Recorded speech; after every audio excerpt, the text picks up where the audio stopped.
삼성전자가 갤럭시 S3 효과에 힘입어 사상 최대 매출과 영업이익을 기록했습니다.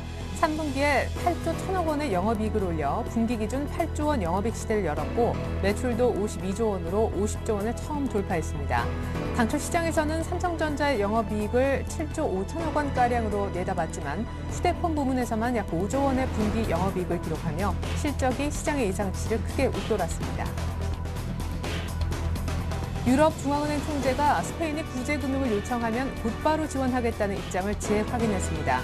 한편 이날 ECB는 기준금리를 0.75%로 묶었는데 스페인의 전면 구제금융 신청 여부가 아직 결정되지 않은 만큼 ECB가 나설 상황이 아니라는 판단이 작용했을 것이라는 분석이 나오고 있습니다.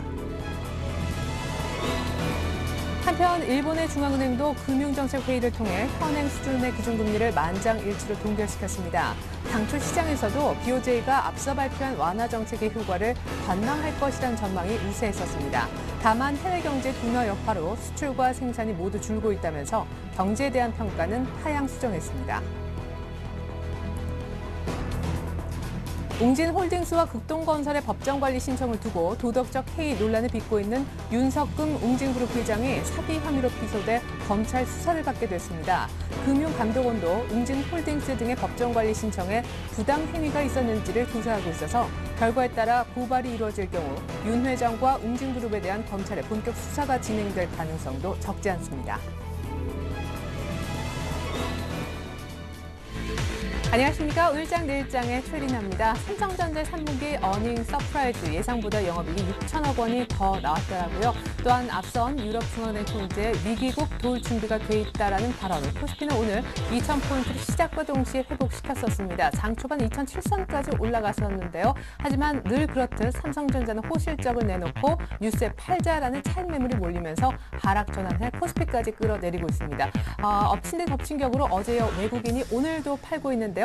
코스피 흐름부터 체크해보겠습니다. 네, 오늘 장중 고점은 2,007선, 역시 장 초반의 분위기는 좀 괜찮았지만 점점 밀리는 차트 보고 계십니다. 1,993선, 소폭이지만 플러스고요. 오늘 장중에 1,990선은 안 깼습니다만 장중에 하락 전환이 오후장 들어 자꾸 되고 있는 이유, 외국인의 수급이 조금 꼬여있기 때문입니다. 국가 지자체 중심으로는 기관의 나홀로 매수가 오늘 좀 돋보이는 날입니다. 오히려 코스닥이 더 탄력적으로 보입니다. 코스닥은 534선, 소폭이지만 연중 거의 고점, 신고가를 내고 있고요. 534선 정도, 기관 중심의 외국인 쌍끌이 매수가 들어오고 있습니다. 안철수 관련 테마가 교육주로까지 내붙고 있고요. 외환 시장의 움직임도 오늘 특징적인데요. 네, 유로존 호재가 있었죠. 드라기 총재 발언 때문에요. 1,110원대 하향 테스트가 장중 2번에 이루어져서 1,009원까지 내려갔었습니다. 현재는 당국 개입 경계감 때문에 1,110원 정도 움직이고 있습니다.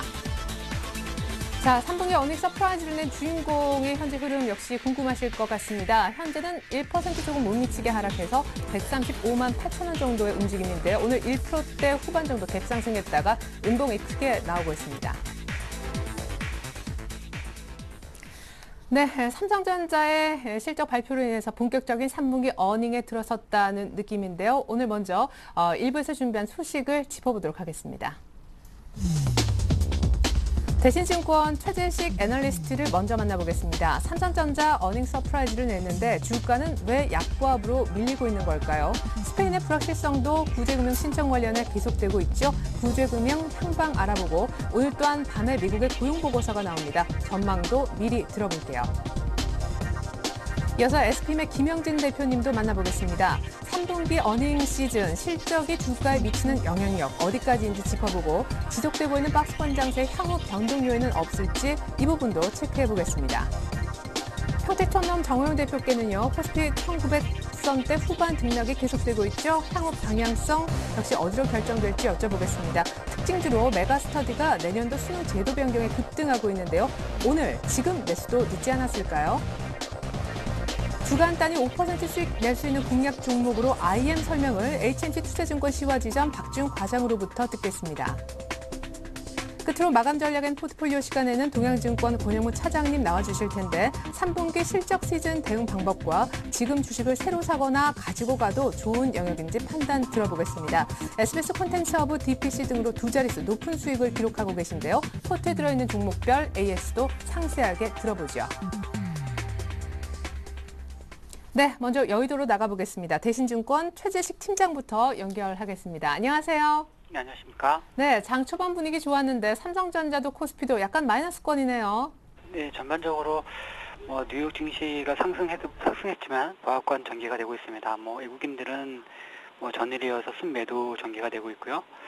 상대적으로 코스닥은 더 강세를 보여주고 있습니다. 그래서 오늘 뉴욕 증시에서 이제 고용 지표 발표를 두고 우리 증시에서도 관망세가 나타나는 것 같습니다. 네, 무엇보다 일단 어닝 서프라이즈 삼성전자 사실 7조 5천억 3분기 영업이익이 많아봐야 한 7조 8천억까지 부르는 증권사가 있었는데 8조 1천억이 나왔습니다. 휴대폰 부문만 5조 정도 영업이익을 냈다면서요. 근데 삼성전자는 왜 이렇게 힘이 없습니까? 네, 일단 8조 1천억 정도의 이제 영업이익이 나왔는데 서프라이즈입니다. 객관적으로는 아주 좋은 뉴스인데 일단 투자 심리 차원에서는 과거에 이제 그 실적 발표 후에 약간 뉴스에 팔자는 심리를 이용한 영향이 아닐까 싶고요. 그래서 약보합이 전개되고 있습니다. 근데 오늘 그 하락 양상이 크지 않고 제한된 약보합이기 때문에 저는 오히려 오늘 매수의 기회라 생각이 들고 있습니다.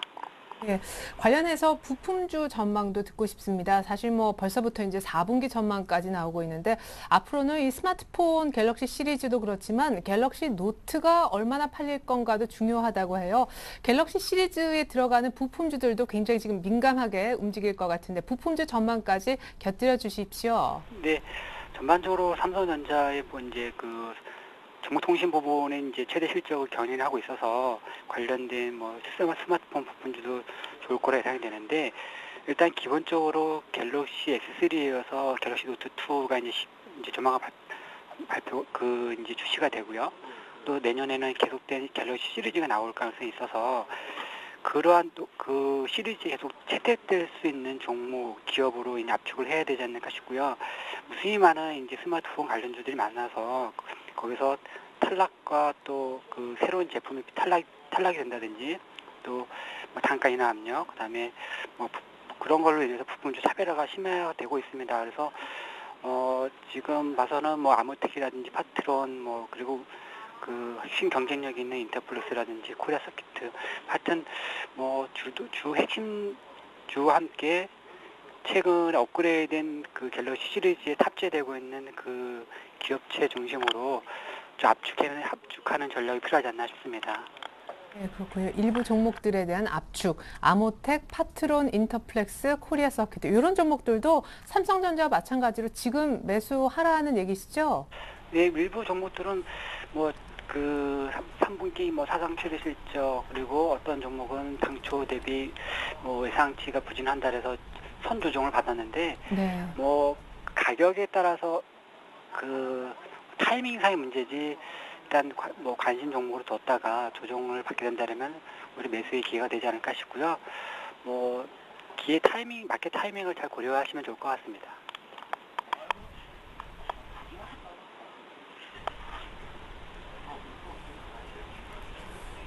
네, 다음으로 이제 해외 재료 좀 살펴보고 싶습니다. 스페인에 대한 구제금융 신청 소식이 아직까지 지금 들리질 않고 있는데 22는 통화정책회의에서 기준금리를 묻고 나서 드라기 총재가 우리는 도울 준비가 돼 있다라고 하더라고요.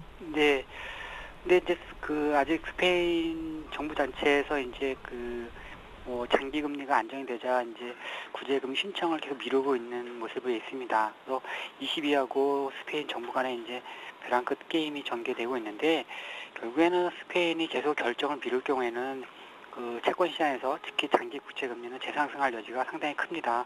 그래서 스페인은 구제금리 신청할 수밖에 없는 구조인데 그 시간과의 불확실성이 아직 남아 있는 상태에 있고요.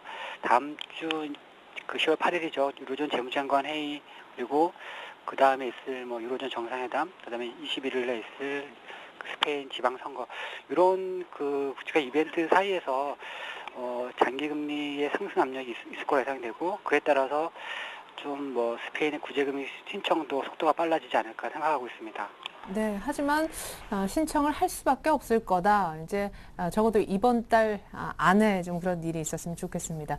그리고 오늘 시장이 조금 정체 국면 혹은 마이너스권으로 떨어지는 이유 중 하나가 이제 오늘 밤에 나올 미국의 고용 보고서에 대한 경계감이 아닐까 아까 얘기를 해주셨는데 앞선 관련 지표들 뭐 민간 고용이라든가 신규 실업수당 청구 건수 추이 등을 보면은 오늘 밤도 괜찮을 것 같은데 지금 예상 정도가 어느 정도 수치입니까? 네, 뭐 시장의 예상은 뭐 비농업 일자리 수가 11만 3천 명 정도 되고요. 실업률은 0.1%포인트 상승한 8.2% 실업률 예상하고 있는데 전체적으로 이제 8월보다는 뭐 신규 취업자 수는 개선될 것으로 예상하고 있습니다.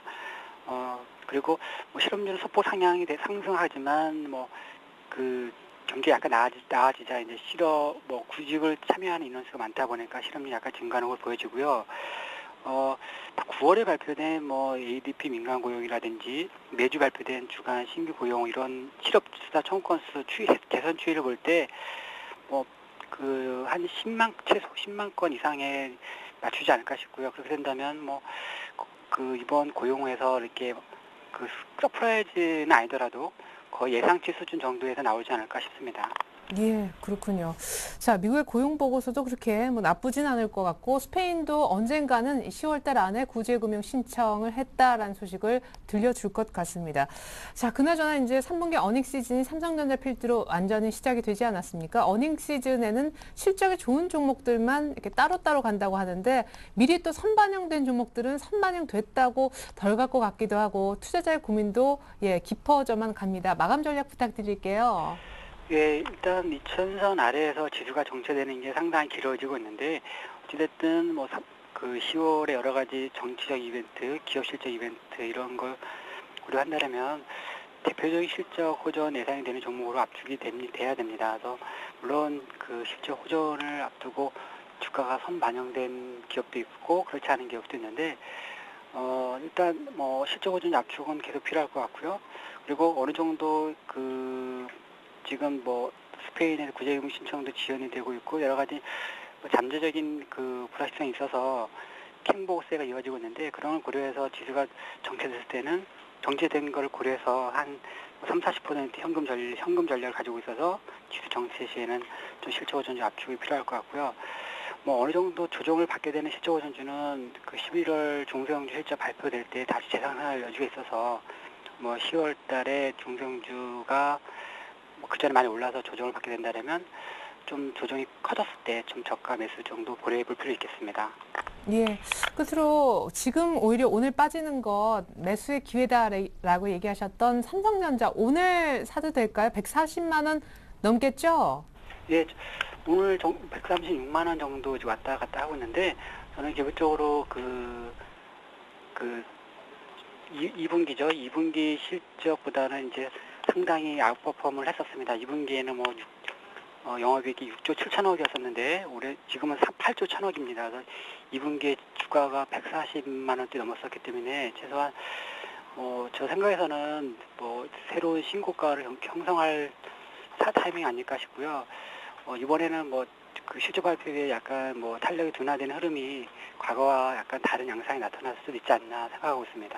네, 좋습니다. 삼성전자에 대한 대응법까지 챙겨주셨네요. 지금까지 대신증권의 최진식 팀장님 분석 들어봤습니다. 감사합니다. 네, 감사합니다.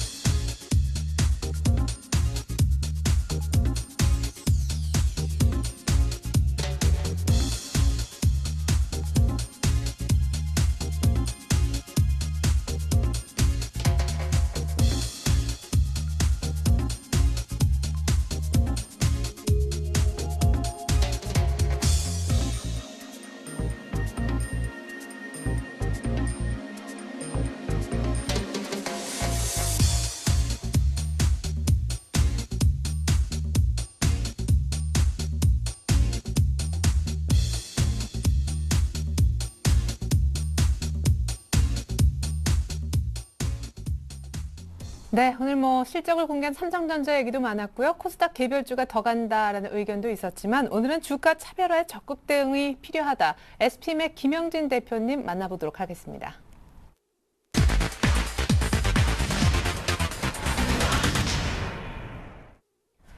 네, 대표님 안녕하세요. 예, 안녕하십니까? 네, 깜짝 실적 내놓고 뭐 늘 그랬듯이 삼성전자 주가 영향은 좀 미미한 것 같아요. 오히려 빠지는데 중기 재료라고 하셨던 실적 시즌에 이제 들어온 느낌입니다. 시장 전체적으로 이 실적에 어떤 정도의 영향을 좀 받을까요? 3분기만 놓고 봤을 때요.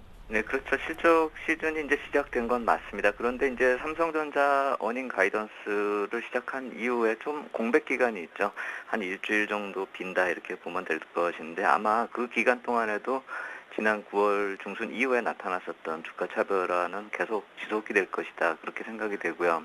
삼성전자 주가도 오늘 뭐 왜 꺾이느냐, 뭐 좋은 실적을 발표를 했음에도 불구하고 꺾이는 것에 대해서 말들이 많은데 사실 그렇게 미리 주가들이 반영이 되고 있기 때문에 어떤 뉴스가 나왔을 때 뉴스에 매도세가 나오면서 좀 이렇게 음봉 출현하는 그런 모습들 이런 것들이 나올 수 있는 상황이다라고 생각이 됩니다. 결국 향후 한 일주일 동안에도 실적은 발표가 되지 않더라도 실적을 기대한 그런 재편되는 주가 차별화는 계속 나타날 것이다.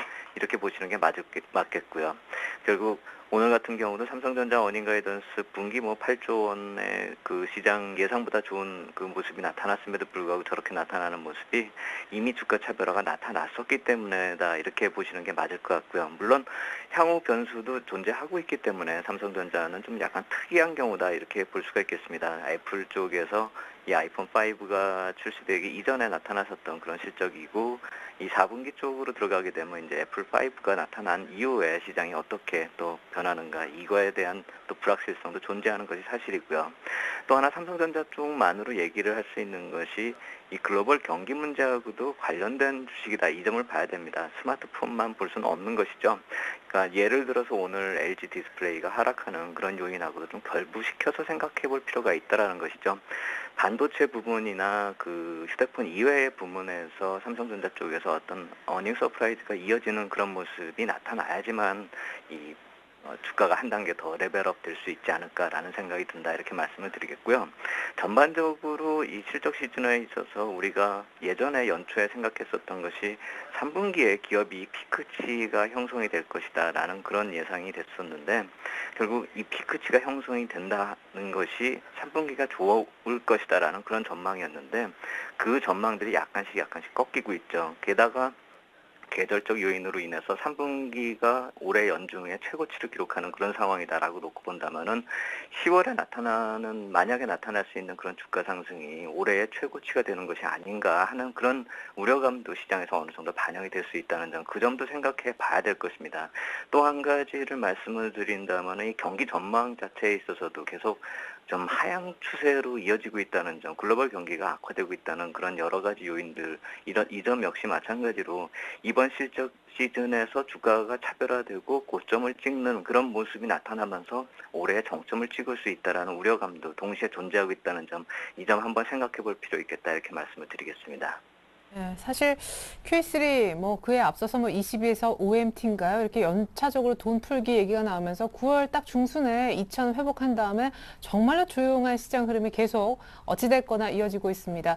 지난주에 그런 얘기 하셨었죠. 이제 2차 수렴이 있을 거다. 지금 그 수렴 아직까지 되고 있나요? 방향성은 언제쯤 확실하게 나옵니까? 21선이 지금 좀 더 올라와서 그 2차 수렴을 하는 과정이 나타나야 된다라고 생각이 됩니다. 1차적으로 이 수렴 과정을 말씀을 드릴 때 이동평균선 5일선하고 11선과 이제 종합지수 간의 수렴 과정이 나올 것이다 이렇게 말씀을 드렸었는데 그 시간이 좀 너무 길게 이어지고 있고 방향성 아직도 못 잡고 있다 이렇게 생각이 되는데 이제는 20일 이동평균선까지 거의 다 많이 올라온 그런 모습입니다. 결국 지금 오늘 기준으로 놓고 보면 1975포인트 수준에 있고요. 21선이요. 이게 한 5포인트, 6포인트씩 하루 올라오는 그런 모습이기 때문에 다음 주 초만 되더라도 이제는 뭐 1980, 90포인트까지 올라온다 이렇게 봐야 되겠죠. 결국 현재 지수대까지 올라오는 상황이 나타난다라고 한다면 결국 21선이 버텨주면서 더 추가 상승을 만들어내든지 아니면 21선이 깨고 내려가든지 둘 중에 하나의 모습이 나타나겠죠. 물론 21선을 하향 돌파한다라도 뭐 많이 하락할 거라고는 생각이 되지 않습니다. 바로 아래 또 지지선들이 뭐 1900에서 1950선까지가 좀 지지선을 볼 수 있는 지수대이기 때문에 많이 하락을 할 거라고는 생각이 안 되지만 그래도 지금 현재 박스권은 어느 정도 이탈을 하지 않을까라는 생각이 들고 그것이 21선하고 수렴 과정을 거치면서 이탈을 할 것인가 아니면은 수렴 과정이 아닌 지지선으로 작용이 되면서 상방 이탈을 할 것인가 이거에 대해서는 다음 주 시장에서 어느 정도 결론이 날 거다라는 생각이 됩니다. 이 9월 중순 이후에 이 변동성 축소 양상이 계속되었습니다. 이게 보통 옵션 시장 쪽에서 투자를 하시는 분들은 지금 대부분이 느끼실 겁니다. 이제 어느 정도 변동성 확대가 나타날 가능성이 크다. 이 점을 아실 수가 있습니다. 왜냐하면 이 9월 중순 이후에 거래된 게 이제 옵션 10월물인데요. 10월물의 경우는 계속 변동성 축소가 거래된 이후부터 계속 나타났습니다. 오늘까지요. 그렇다면 이게 이런 상황으로 계속 변동성이 죽어가면서 마무리가 되는 그런 경우는 거의 없었기 때문에 이 변동성 자체도 축소와 확대를 반복한다는 그 관점에서 놓고 봤을 때 옵션 시장 쪽에서의 움직임을 놓고 보더라도 다음 주 정도께 한번 변동성 확대가 나타날 수 있다 이렇게 생각을 하시는 게 맞을 것 같고요. 또 하나는 이제 재료상으로 놓고 보더라도 뭐 유로존의 문제가 다음 주에도 계속 이슈가 될 것이고요. 또 특히나 옵션 만기일 쪽으로 접어든다라고 한다면은 이런 이벤트성 재료가 한번 변동성을 확대시키면서 방향성도 한번 만들어줄 가능성이 크다. 이렇게 보시는 게 맞겠다. 이렇게 말씀을 드리겠습니다. 네, 기술적으로 보나 파생적 움직임으로 보나 이벤트성 재료 시기로 보나 다음 주에 코스피는 방향을 잡을 거다라는 예상해 주셨는데요. 자, 아까 그 전체 메시지에 보니까 주가 차별에 적극 대응할 필요가 있다라고 하셨더라고요.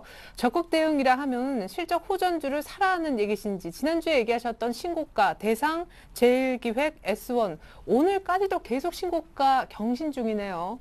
그러한 움직임이 저는 다음 주까지도 좀 더 나타나지 않을까라는 생각이 듭니다. 왜냐하면은 다음 주까지 실적 시즌이 비어있다라고 말씀을 드렸죠. 결국 대형주 쪽에서 주도를 해서 물론 지금 제가 말씀드린 종목도 대형주긴 대형주인데 좀 대형주 일반적으로 우리가 생각하는 시가총액보다는 좀 비중이 좀 낮은 그런 종목들이죠. 결국 제가 말씀드리는 시가총액 비중이 높은 종목들이 실적 발표가 나오면서 그러니까 굳이 예를 든다면 뭐 포스코 같은 경우가 되겠죠. 포스코 같은 경우가 실적을 좀 빨리 발표를 하니까요. LG 디스플레이 같은 경우도 마찬가지가 될 테고요. 이런 종목들이 시장의 중심의 움직임을 보이기 이전이라고 놓고 본다면은 중소형주 쪽에 속하는 종목들이나 시가총액 비중보다 약간 낮은 종목들이 좀 움직일 가능성이 크다라는 생각이 들고요. 그렇기 때문에 말씀드렸었던 그런 S1이나 제일기획이나 이런 종목들이 좀 더 시세를 낼 수 있는 기간이 또 다음 주까지도 연장될 수 있다 이런 생각이 듭니다. 그렇기 때문에 제가 말씀을 드렸었던 이 포트폴리오 전략에 있어서는 이 IT하고 화학산업재 20%씩을 계속 묶어두고 필수 소비재 10%는 계속 유지를 시키면서 신고가 흐름의 종목을 지난주에 한 10% 정도를 말씀을 드렸는데 이것을 한 10% 정도 더 늘려서 현금을 30%를 줄이면서 신고가 흐름 종목을 20%까지도 한번 늘려볼 필요가 있다라는 생각이 듭니다. 결국 주가 차별화에 좀 적극적으로 대응하자는 이 말을 이 20%로 받아들이시면 될 거고요. 이 20%라고 늘렸다 해가지고 오른 종목을 추가로 2배 더 늘리겠다 이렇게 오해하시면 안 됩니다. 이거는 종목의 숫자가 앞으로 좀 더 늘어날 수가 있다. 결국 종목이 확대된다, 확산이 된다 이렇게 생각하시는 게 맞을 테고요. 오른 종목을 추가로 더 하면은 리스크가 크다. 이 말씀을 꼭 드려야 된다라고 생각하는 이유가 어제도 그 이격 조절에 좀 생각을 해야 된다라는 그런 메시지를 보내드렸었는데요. 이격 과열 구간에서는 접근하면은 좀 안 좋은 결과가 초래될 수 있다라는 것이죠. 결국 접근 타이밍에 있어서는 이격 과열 구간에 들어섰을 때는 한 템포 좀 늦춰서 접근할 필요가 있다라는 생각이 들고요.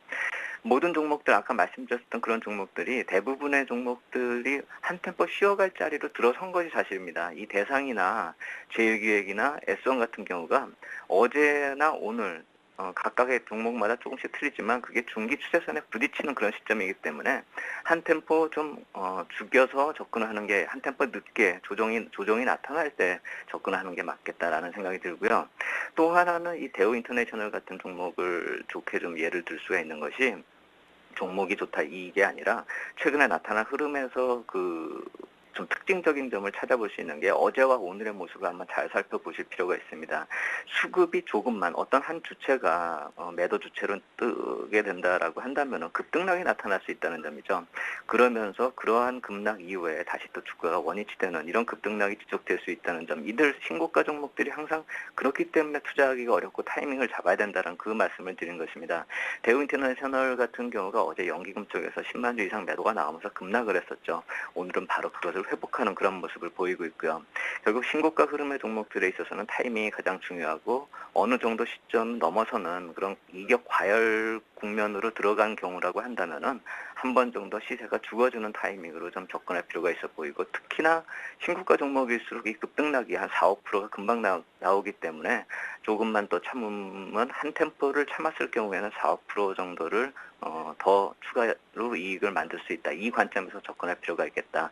이런 식으로 좀 이격 과열은 피해갈 필요가 있겠다. 이렇게 말씀을 드리겠습니다. 네, 진짜 그 김영진 대표님 말씀만 지난주에만 들었어도 대상 제일기업 에서 많은 수익이 지금 나와 있을 것 같은데, 이제 이 얘기를 오늘 들으신 분들, 이제 비싸게 사지 말고 조금 쉬었다가 약간 그래도 쉰다 싶을 때 신고가 종목을 사라는 말씀이시잖아요. 그 쉰다 싶을 때라는 기준이 좀 뭔지 애매해서요.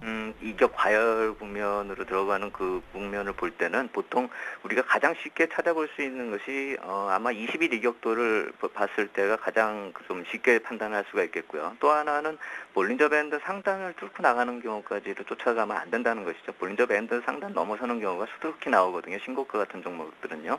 그렇기 때문에 그러한 국면까지, 그러니까 이격도, 20일 이격도와 볼린저 밴드로 보는 것은 가장 기본적인 접근 방법이 되겠다라고 생각이 들고요.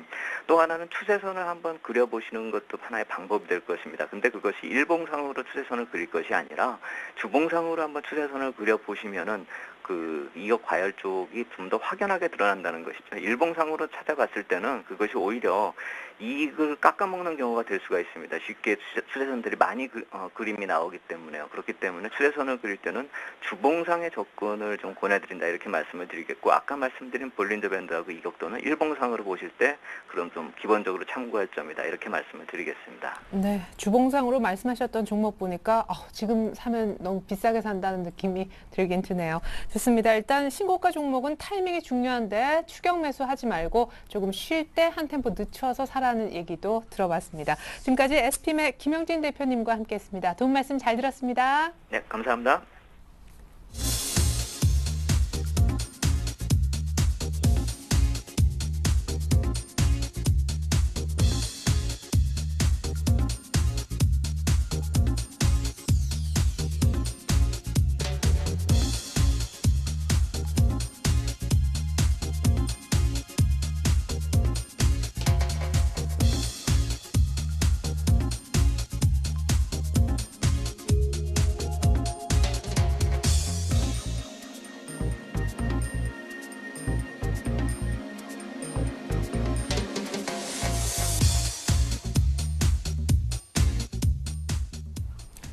네, 이번엔 평택촌놈의 이기는 전략 시간 한번 가져보겠습니다. 평택촌놈, 우리 정호영 대표님 잠시 후에 만나보도록 하겠습니다.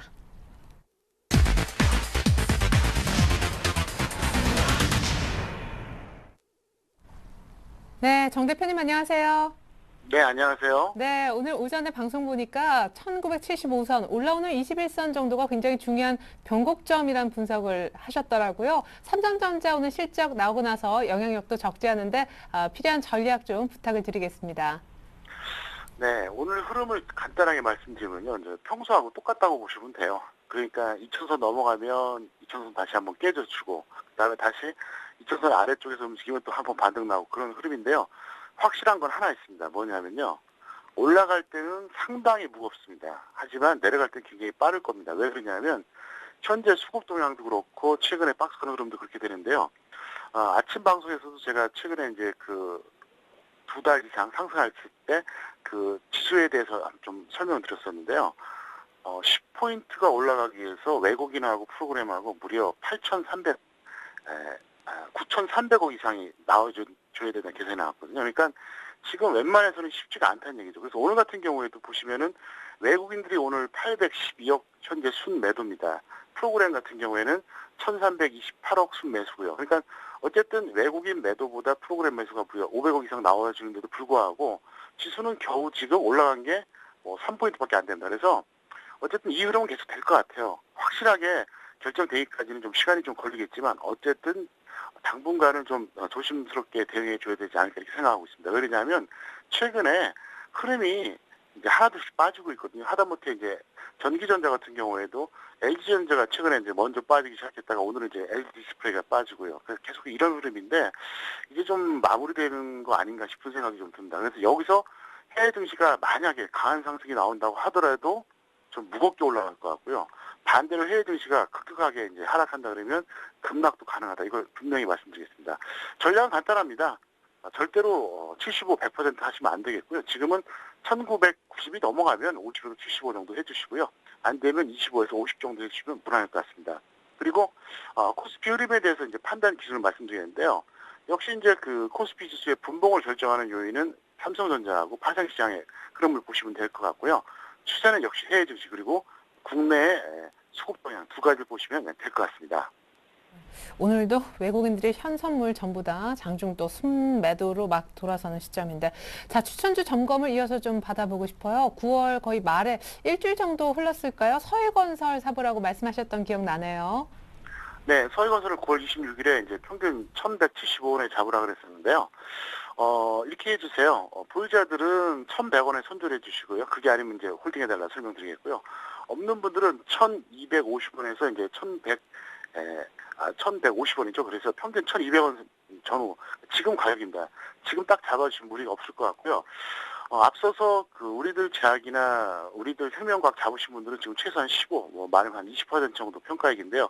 서해건설이 이제 약간 평가액 수준입니다. 그래서 지금 잡아두시면 무리가 없을 것 같아요. 그래서 일단 이걸 잡아주시기 바라겠고요.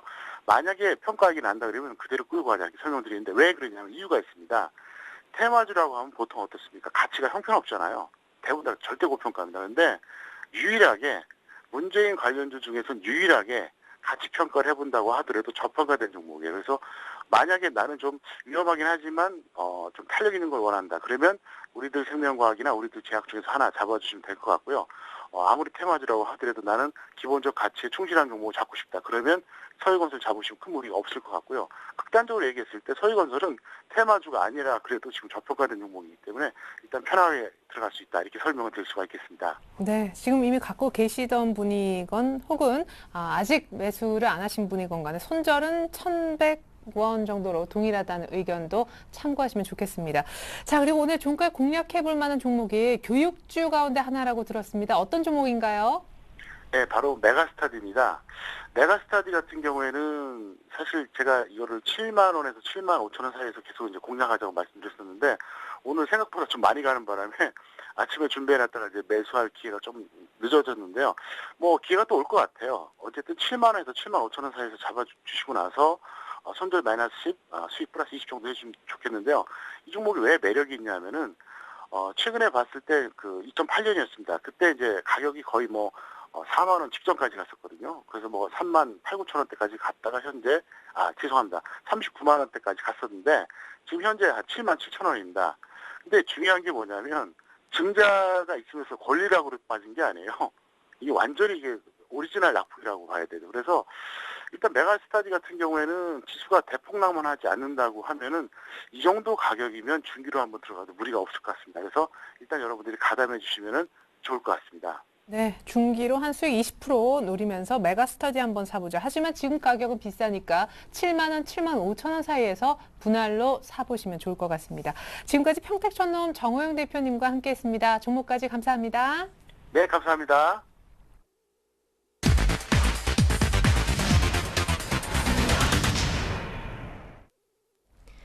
일주일 5% 수익을 책임지는 주간 5% 공략주 시간입니다. 먼저 추천 종목들의 수익률부터 확인하겠습니다. 동양증권 박현상대리의 인터파크 현재 1.4% 수익입니다.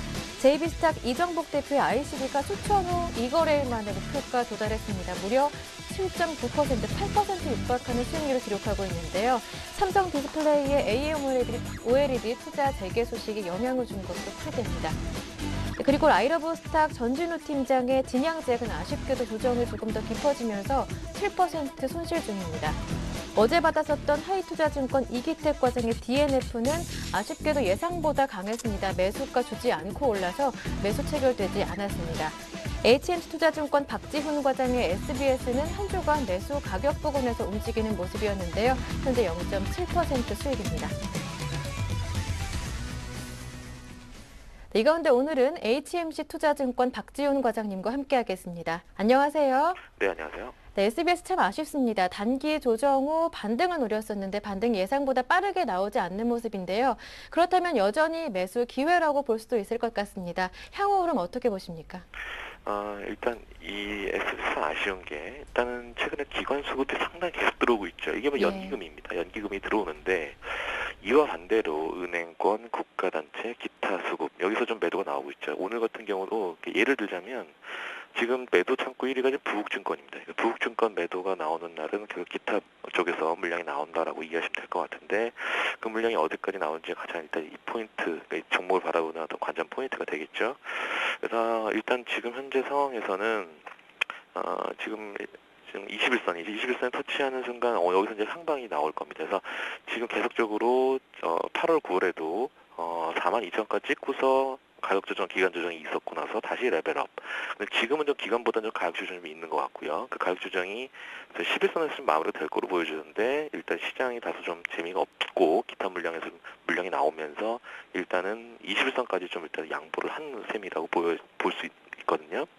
그래서 일단은 뭐 4만 원 지금 850원 정도 가고 있는데 여기서는 일단 매수의 어떤 관점으로 다시 잡아도 될 것 같고 매수한 물량들은 계속 홀딩하는 전략으로 갈 겁니다. 그래서 기본적인 목표가, 손절가 더 이상 변함이 없습니다. 그래서 변동은 없고 그래서 홀딩 의견을 좀 말씀드릴 수 있을 것 같고요.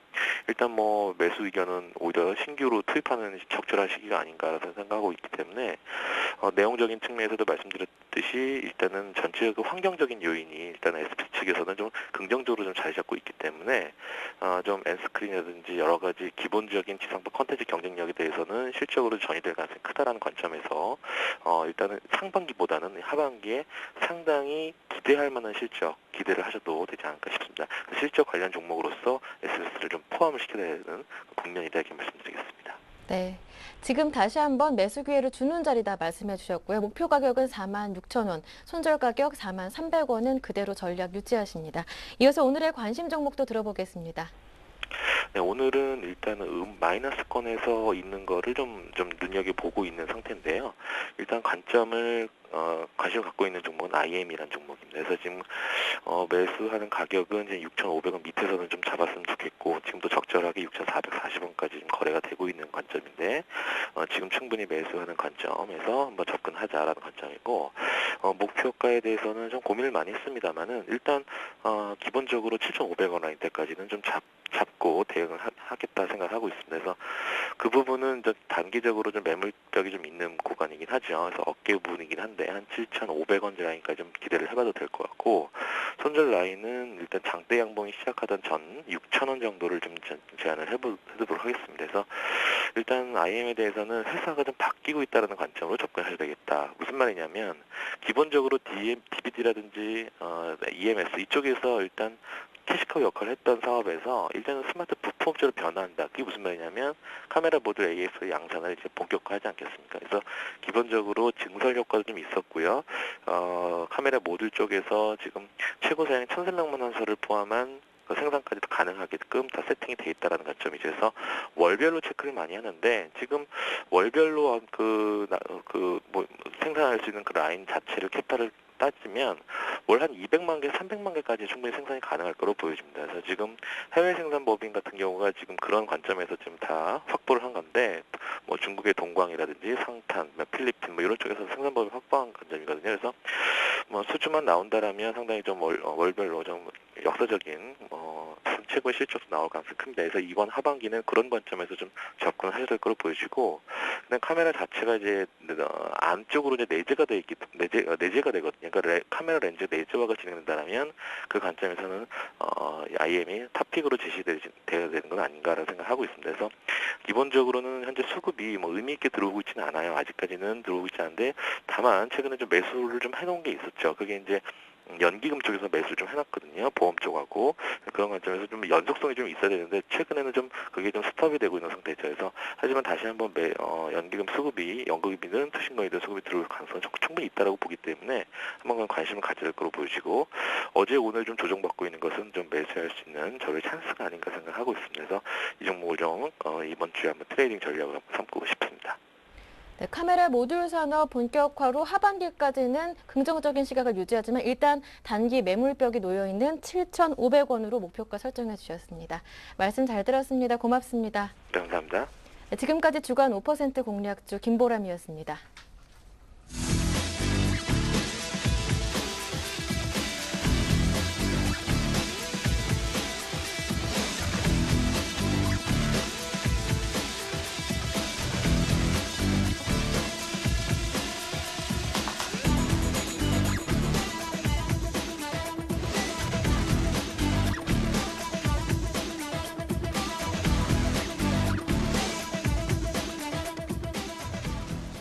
네, 삼성전자도 일단 빨간불이 조금 보이네요. 코스피는 1995선 6선, 더 놀라운 거는 코스닥이 535선까지 올라와 있다는 사실입니다.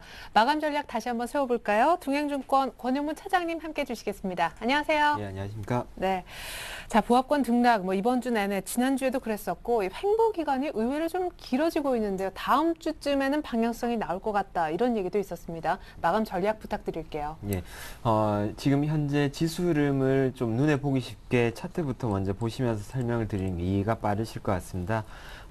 코스피 종합의 최근 들어서의 흐름을 보시게 된다라면은 제가 이 갭 상승 갭이 발생한 부분을 따로 이렇게 표시를 해 두었는데요.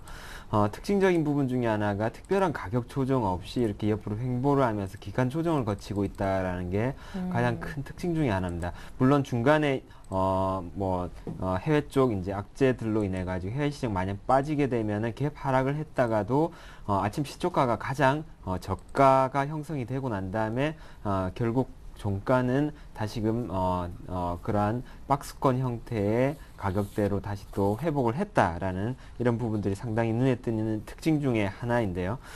그렇게 볼 때 지금 오래 전부터 제가 말씀드렸지만은 역시나 이제 지금 구간은 역 헤드앤숄더의 오른쪽 어깨 상승 추세 중이라고 볼 수가 있겠다라는 거죠. 그래서 양호한 조정, 가격 조정 없이 횡보 조정으로 판단을 할 수가 있겠고요. 그렇다면 앞으로의 흐름이 또 어떻게 될 것이냐를 좀 체크해 볼 필요가 있겠는데요. 향후의 일정들을 본다라면은 9일날 다음 주죠. 다음 주 9일날 유로존 재무장관 회의가 예정이 되어 있고요. 그리고 19일부터 20일까지는 EU 정상회담이 예정이 되어 있습니다. 결국 지금 시장에서 가장 많이 초점을 두고 있는 부분, 눈들이 쏠린 부분들이 결국 스페인의 구제 금융 이슈라는 부분인데요. 스페인 구제 금융 이슈가 과연 될 거냐 안 될 거냐. 얼마 전에 이제 라오이 총리가 당분간 구제 금융 없다 이렇게 얘기를 하면서 또 시장을 한 단계 이렇게 출렁거리게 했던 그런 이슈가 되었었는데요. 우선 세 가지 정도로 한번 볼 수가 있을 것 같습니다. 첫 번째로는 이번 달 말에 국채 만기에 대한 압박이 있다라는 점이고요. 정황상으로 볼 때요. 네. 그리고 두 번째로는 무디스의 신용 평가가 있을 텐데 지금 단계에서 한 등급 정도만 하락을 하게 된다고 하더라도 투기 등급으로 전락을 할 수가 있기 때문에 이것 또한 스페인 입장에서 상당한 압박으로 다가올 수가 있겠다라는 점입니다. 네. 그리고 마지막으로 세 번째로는 선거 직전을 이제 앞두고 있기 때문에 선거 직전에 이제 이러한 구제 금융을 발표한다라는 건 사실상 정치적인 부담이다라는 점이죠. 그래서 네. 너무 이렇게 늦춰지지는 않을 거다라는 그런 예상을 해볼 수가 있겠습니다. 그리고 또 시장 상승을 예상하는 이유 중에 큰 이유 중에 하나가 미국의 긍정적인 지표 발표. 물론 이번 주에 ISM 서비스 지수와 그다음에 민간 고용 지수 상승이 있었죠. 그리고 또한 미국 자동차 판매 증가. 로 인해서 역시나 이런 부분들을 볼 때 소비 증가 여부를 판단해 볼 수 있는 좋은 시그널이지 않았나라고 판단이 됩니다. 따라서 향후에 이제 발표될 미국의 긍정적인 지표 발표 그리고 오늘 이제 삼성전자 3분기 실적 발표를 필두로 해서 좀 업종별로 좀 차별화는 되겠지만은 특히나 이제 스마트 기기들 부품 업체들이라든지 이런 부분들로 인해 가지고 그러한 좋은 실적들에 대한 그런 기대감들이 잔존해 있기 때문에 전략은 지속적인 홀딩 그리고 매수 전략을 제시를 해드리겠습니다. 예. 자, 그러면은 어떤 종목을 더 홀딩하고 어떤 종목을 지금 이때 사도 되는가 이제 이 얘기를 해보는 게 순서가 되겠죠. 사실 어닝 시즌 하면 뭐 IT와 차라고 하지만 차는 이미 지금 이슈가 안 된 지 오래이고요. IT 뭐 삼성전자 했지만 이미 부품주들도 오늘 또 갈 만큼 가는 종목들도 보입니다. 이럴 때 코스닥이 신고가를 경신하고 있다는 거죠. 결국 지금 2100, 2200 10월 달에 들어오고서 그런 얘기를 하신 분들이 오히려 적고 중소형주, 신고가, 뭐 엔터주, 게임주 이런 얘기가 훨씬 더 많아요. 지금이라도 사는 게 좀 낫지 않을지 어떤 의견이세요? 네, 우선 뭐 구분할 수 있는 부분 중에 하나가 실적이 뒷받침이 되는 그런 재료를 가지고 있는 중소형주이냐 아니면은 단순한 테마 그리고 시장의 인기 투자자들의 관심에 쏠려서 올라가는 주식이냐를 놓고 크게 판단해 볼 필요가 있겠습니다. 네. 전자의 경우는 지금이라도 사도 되는 주식이겠지만은 그렇지 못하고 단순 테마라든지 시장 투자자들의 관심만으로 올라가는 종목이다라면은 지금에서는 따라가면 안 되겠다라는 판단입니다. 예, 그렇군요. 그러면 실적이 뒷받침되는 종목은 예, 사도 좋다라는 의견이신데 어느 쪽이 실적이 괜찮습니까? 네, 우선 뭐 오늘 삼성전자 실적 발표도 있었겠지만은 지금 시장에서 실적을 내는 그런 종목들의 어떤 공통적인 부분들 중에 하나는 스마트 기기에 편입되는 그런 부품들을 만들고 있느냐 아니냐 이런 부분들이 실적을 뒷받침해 주느냐 아니냐 이런 부분들과 상당히 밀접한 관계가 있는 것으로 보여집니다. 최근 들어서 뭐 아이폰 5라든지 그 다음에 또 갤럭시 시리즈 뭐 신규 제품으로 이렇게 쏟아지는 것들 본다라면은 결국에는 이러한 스마트 기기들의 판매 호조에 따른 거기 부품을 넣는 업체다라면은 기존의 뭐 아이폰 3G라든지 그 다음에 4라든지 이런 쪽에서 수혜주로 언급이 되면서 이제 실적이 좋게 나왔었던 부분들이 향후에도 더 이어질 수 있다라는 점, 그리고 갤럭시 시리즈에 들어갔었던 부품들도 마찬가지로 생각을 해볼 수가 있겠죠. 그래서 IT 중에서는 그런 스마트 기기에 들어가는 그런 부품들 위주로 해서 좀 집중을 하는 게 훨씬 더 효율적이지 않겠느냐라고 생각하고 있습니다. 네, 실적되는 쪽 IT 부품, 스마트 기기 관련된 부품을 얘기하셨습니다. 오늘 신규 종목은 없는 걸로 알고 있는데요. 그렇다면 우리 기존 포트폴리오 안에 어떤 종목이 있었을지 화면 통해서 먼저 한번 볼까요? 자, 우리 권영무 차장님의 기존 포트폴리오입니다. 현금 10%, LG전자가 비중이 제일 크게, SBS 콘텐츠허브가 다음으로 DPC라는 종목도 최근에 한 2주 정도 전에 편입이 된 바 있습니다. 자, DPC, SBS 콘텐츠허브 계속 신고가요. 26% 콘텐츠허브는 나오고 있고 10%, 2주 만에 10% 정도 수익 찍고 있는 게 DPC라는 종목입니다. 자, 정작 IT인 LG전자가 수익이 가장 적은데 AS 부탁드릴게요. 네, LG전자 앞서 말씀드린 대로 스마트폰 관련주 그리고 특히나 이제 여태 동안 뭐 갤럭시 시리즈라든지 그 다음에 아이폰이라든지 이런 다른 스마트폰에 밀려서 상당히 주가 부진한 모습들을 보여주고 있는데요. 그런 부분들이 반전의 계기가 정황상 생긴 것으로 판단을 하고 있고요. 최근 들어서 저번 달 중순 이후부터 주가가 많이 빠졌었는데 어느 정도 바닥권을 잡은 것으로 판단되어집니다. 역시나 목표가 78,700원까지 홀딩하시면서 수익 극대화 전략을 제시를 해드리겠습니다. 네, 좋습니다. LG전자 들고 있으면 되고 콘텐츠허브는 목표가 거의 다 왔네요. 네, 오늘 좀 아쉽게 시가에 떠서 이제 밀리는 그런 모습들을 보여주고 있는데요. 저번 주 말씀드리기를 이번 주 한번 그 목표가 도달이 된다라면 신규 종목으로 한번 다시 또 새로운 종목으로 인사를 드리려고 했지만은 오늘 아쉽게 이제 떠서 밀리는 그런 모습들 보여주고 있습니다. 하지만은 SBS 콘텐츠허브 다음 주 흐름을 한번 좀 기대를 해보면서 목표가 이제 얼마 남지 않았습니다. 17,850원까지 수익 극대화 전략을 제시를 해드리겠습니다. 네, 그리고 DPC도 너무 좋은데요. 네, 이번 한 주 동안 상승폭이 상당히 컸었던 예. 종목이죠. 오히려 전고점까지 넘어서면서 지금 신고가를 내는 그런 상황인데요.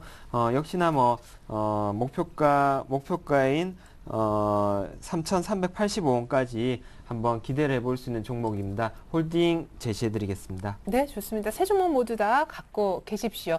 이상 AS까지 해주셨던 분은요, 우리 동양증권의 권영문 차장님이셨습니다. 말씀 감사합니다. 네, 감사합니다. 네, 전 잠시 후 종가 들고 오늘장 일장 2부로 다시 찾아오겠습니다. 고맙습니다.